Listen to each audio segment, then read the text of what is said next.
Assalamualaikum warahmatullahi wabarakatuh. Izin memperkenalkan diri, saya Muhammad Mubir Ramadana dengan NIM 12270200032 akan menjelaskan terkait ekologi mikroba dan cara menginokulasi mikroba pada mata kuliah biodiversitas mikroba. Baik, di sini ada sebuah mind mapping yang saya buat terkait ekologi mikroba dan interaksinya. Eh, Interaksi yang saya cantumkan ada 6, yaitu mutualisme, naturalisme, komensalisme, parasitisme, amensalisme, dan sintrofisme. Yang pertama, mutualisme. Secara definisi, mutualisme adalah hubungan antara dua organisme yang berbeda atau sejenis, di mana kedua belah pihak saling menguntungkan.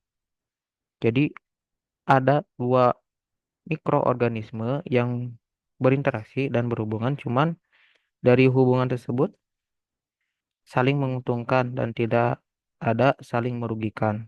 Contoh yaitu Streptococcus faecalis dan Lactobacillus aeruginosis. Nah, kedua mikroba ini membutuhkan asam folat yang dihasilkan Lactobacillus aeruginosis, sedangkan Lactobacillus aeruginosis juga membutuhkan metilanin yang dihasilkan Streptococcus faecalis. Jadi, eh, Streptococcus faecalis membutuhkan asam folat yang dari Lactobacillus aeruginosis. Lactobacillus aeruginosis juga membutuhkan metilanin yang dihasilkan oleh Streptococcus faecalis. Jadi saling menguntungkan dan saling eh, membutuhkan satu sama lainnya. Lalu yang kedua adalah ada parasitisme. Secara definisi, parasitisme adalah hubungan simbiosis antara dua organisme yang berbeda spesies, di mana salah satu organisme diuntungkan dan yang lain dirugikan. Jadi interaksi ini yaitu di mana eh, ada interaksi dari dua jenis organisme mikroba yang saling merugikan satu sama lainnya. Contohnya itu bakteriofag. Bakteriofag itu adalah sebuah virus yang menginfeksi bakteri, di mana virus diuntungkan dengan mendapatkan inang dari bakteri, sedangkan bakteri tersebut mati karena secara genetikanya sudah termodifikasi oleh virus yang menginfeksinya. Lalu yang ketiga adalah komensalisme. Komensalisme adalah interaksi simbiosis antara dua organisme hidup, di mana salah satu organisme mendapat manfaat sedangkan organisme lainnya tidak dirugikan atau tidak diuntungkan. Jadi dengan misalnya satu organisme menatap di organisme lain, organisme yang menatap tersebut tidak eh, mendapatkan untung, sedangkan yang ditinggalinya dia tidak mendapatkan apa-apa. Contoh, Lactobacillus acidophilus yaitu mikroorganisme anaerob obligat tumbuh dengan optimal di saluran pencernaan manusia. Gitu. Lalu ada hmm, naturalisme.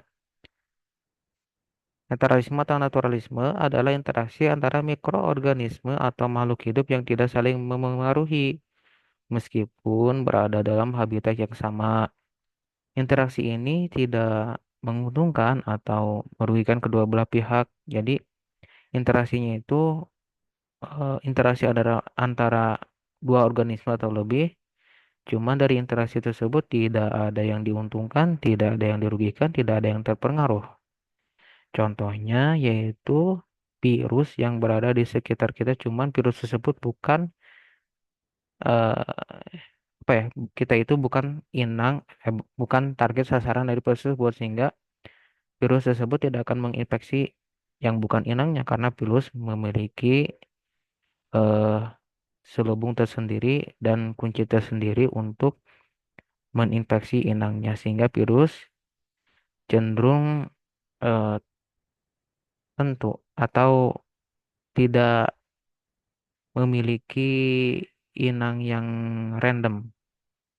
Virus memiliki inang yang khusus yang sesuai dengan envelope-nya. Contohnya virus yang hidup di sekitar kita cuman dia tidak menemukan inangnya. Lalu ada amensalisme.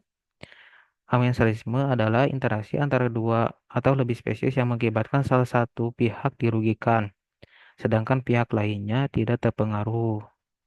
Jadi interaksi ini yang bukan jenis dari spesiesnya dirugikan, sedangkan yang jenis spesiesnya tidak dirugikan. Contoh penisilium dan bakteri jamur.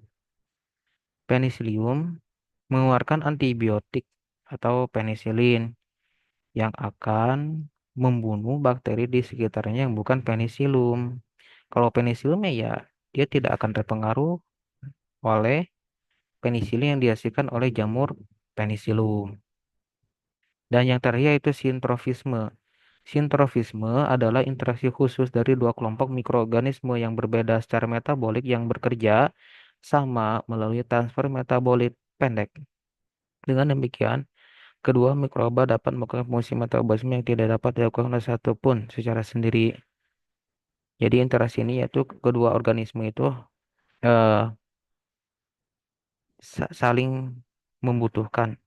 Satu organisme tidak bisa menghasilkan A, organisme yang lain bisa menghasilkan A. Nah, organisme A membutuhkan organisme lain untuk mendapatkan kebutuhannya dan begitu pun sebaliknya. Contoh yaitu Lactobacillus plantarum dan Streptococcus facialis dalam medium kimia yang kekurangan fenilalanin dan hetero heteroiglutamic acid PGA. Lalu yang selanjutnya yaitu isolasi mikroba. Saya akan membahas isolasi mikroba.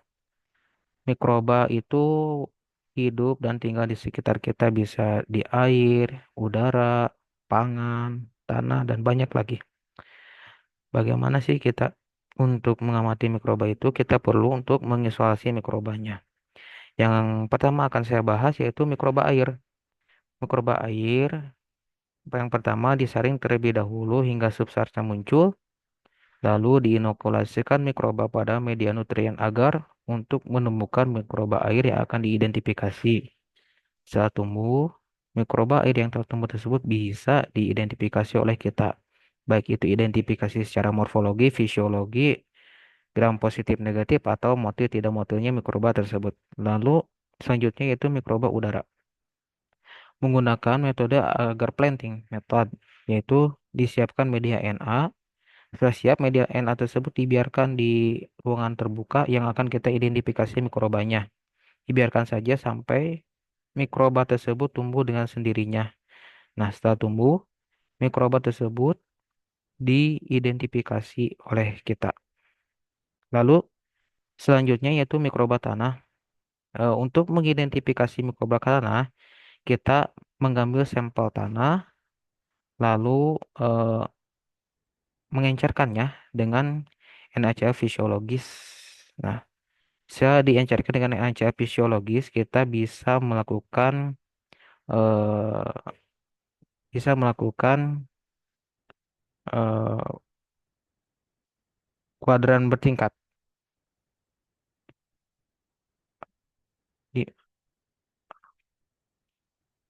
Nah, setelah itu kita bisa menginokulasikan media tersebut pada menginokulasikan bakteri tersebut yang encer tersebut pada media Na. Nah, jadi maksudnya tanahnya kita cairkan, lalu cairkan menggunakan NaCl fisiologis, lalu setelah itu bisa menggunakan perhitungan kuadran si mikroba, si NaCl-nya bisa kita pecah menjadi beberapa kuadran, eh, beberapa kuadran sehingga mikroba tersebut bisa kita tentukan jumlahnya mau berapa, mau eh, pangkat yang lebih tinggi atau pangkat yang lebih rendah. Lalu selanjutnya yaitu yang terakhir mikroba pangan. Isolasi mikroba pangan bertujuan untuk memisahkan mikroorganisme yang terdapat pada bahan pangan sehingga dapat diidentifikasi dan digunakan untuk berbagai tujuan seperti uji keamanan pangan. produksi bahan makanan fermentasi atau penelitian mikrobiologi terkait apakah pangan tersebut memiliki kualitas isolasi dari mikroba yang baik atau tidak. Nah, bisa dilakukan isolasi mikroba pangan.